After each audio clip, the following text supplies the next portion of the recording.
अस्सलाम वालेकुम।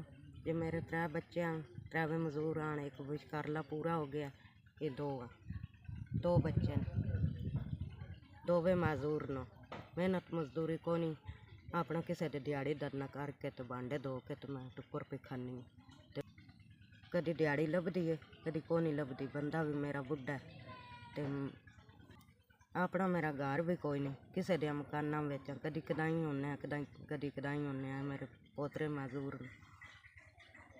दोवे तो मैं इन्हों की दवाई तो भी मजबूर हाँ, कदी जाती कोई नहीं इस मजदूरी करन। बच्चे जेड़े ने डह जाते इन्हों रखने वाला कोई नहीं, दादा ही इन्हें वो नहीं उठ सकता गोडिया तो। अल्लाह की जात तो बिना मेरा आसरा भी कोई नहीं, ना मकान ना कोई साडा घर है ना बूआ।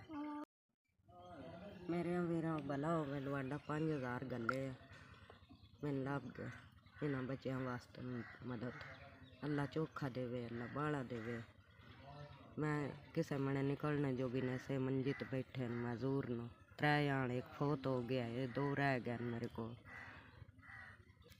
ये भी ना टुर सकते ना बह सकते, दूआ लत्तां तो मजदूर न बैठे हैं ते भला होवे लवाडा। अल्लाह 5000 राशन ले लवां दी मेरे वीरां, अल्लाह महीना निकल जासी। अल्लाह दुआन चोखा देवे, अल्लाह बाड़ा देवे, अल्लाह चोखा देवे। भला होवे जेड़ा 5000 रुपया गलिया बंदा मेरा बुढ़ा है, 4-5 ध्याड़े सौखे निकल जासन बच्चों दे ते अल्लाह चोखा देवे।